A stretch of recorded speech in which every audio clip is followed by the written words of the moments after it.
आप सभी का स्वागत है चंद्रशेखर मैथ्स क्लासेस में। आज हम आप लोग के सामने कक्षा 10वीं के गणित लेकर आए हैं जो 2020 ABC तीनों सेट का यह प्रश्न है।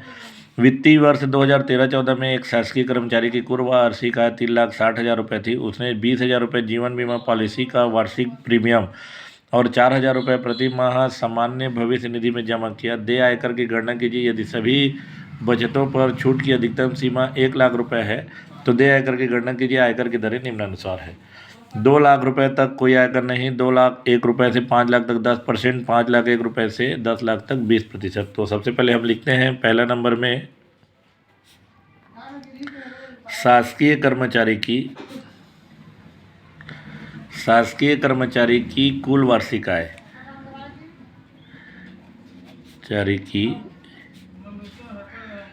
कुल वार्षिक आय बराबर कितना है? 3,60,000 रुपये।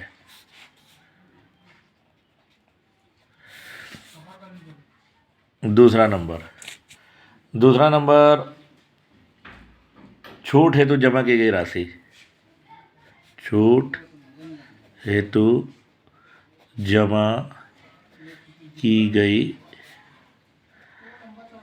राशि। पहला नंबर देखिए क्या क्या में जमा हो रहा है भाई। यहाँ इसका पैसा जमा हो रहा है 20,000 रुपये जीवन बीमा पॉलिसी वार्षिक प्रीमियम, 4,000 रुपये प्रति माह सामान्य भविष्य निधि में। 20,000 जीवन बीमा पॉलिसी, तो जीवन बीमा में जमा राशि, जीवन बीमा में जमा राशि, जीवन बीमा में जमा राशि है 20,000 रुपये। फिर दूसरा नंबर सामान्य भविष्य निधि में जमा राशि, देखिए 4,000 रुपये सामान्य भविष्य निधि में। तो सामान्य भविष्य निधि में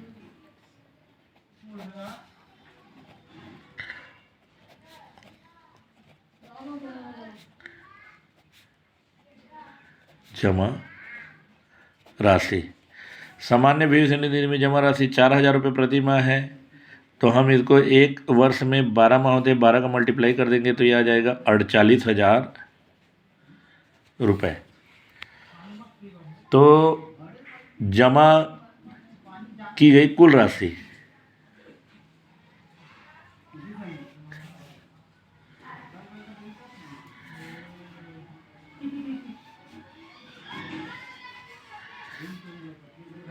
जमा की गई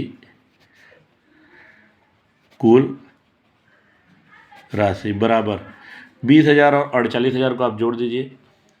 20,000 कुल जमा की गई कुल राशि या कुल जमा राशि, 48,000 में 20,000 को जोड़ेंगे तो 68,000 आ जाएगा। फिर दूसरा पॉइंट बना ले। तीसरा पॉइंट हमारा बनेगा कर योग्य आय, कर योग्य आय। कर योग्य आय क्या है हमारा? 3,60,000 में हम 68,000 को घटा देंगे।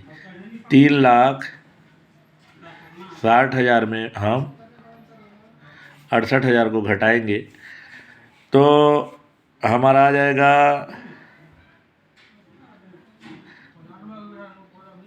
3,68,000 में घटाए, शून्य में हमारा ये 10 में 8 गया 2, 3 0 3 0 होगा, 10 में 8 गया 2 और यहाँ 15 में 6 गया तो आपका 9 और ये आ जाएगा 2। फिर 3 0 हम लगा लेते हैं, 2,92,000 रुपये। अब चौथा स्टेप अब हम लिखते हैं कर योग्य आय। अब उसके बाद है आयकर की गणना। आयकर की गणना, अब आप देखिए 2,92,000 रुपये किसके अंतर्गत आता है? 0%, 10%, 20%। 2,92,000 2 लाख से 5 लाख के बीच में आता है, इसलिए हम 10% इसका आयकर लगेगा। तो इसके लिए क्या करते हैं, 2,92,000 को 2 लाख रुपए से हम घटा देते हैं और उसका 10% निकालेंगे। 92,000 को 2 लाख से घटा देते हैं का निकालेंगे 10%। 2,92,000 में 2 लाख को घटाएंगे तो 92,000 गुणित का मतलब गुणा, प्रतिशत मतलब 10/100, 10% का मतलब 10/100, ये 0 कटा, ये 0 कटा, तो हमारे पास आ गया 9,200 रुपये। 9,200 रुपये आया। चौथा फिर पांचवा शिक्षा उपकर।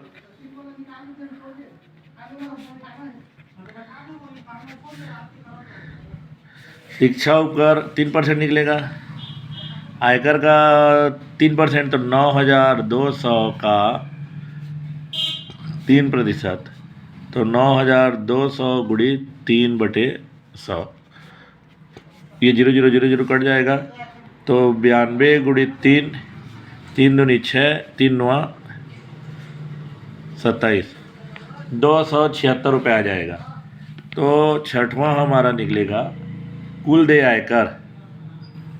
कुल देय आयकर 9,200 में हम 276 को जोड़ देंगे, तो ये आ जाएगा 9,200 2 400, 9,476 रुपये।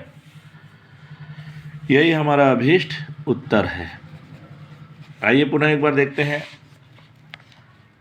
वित्तीय वर्ष 13-14 में एक शासकीय कर्मचारी की कुल वार्षिक आय 3,60,000 रुपये थी। उसने 20,000 रुपये जीवन बीमा पॉलिसी का वार्षिक प्रीमियम तथा 4,000 रुपये प्रति माह सामान्य भविष्य निधि में जमा किया।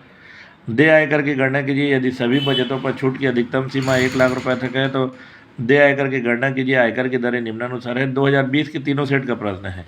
2 लाख रुपए तक कोई आयकर नहीं, 2 लाख 1 से 5 लाख तक 10%, 5 लाख से 10 लाख तक 20%।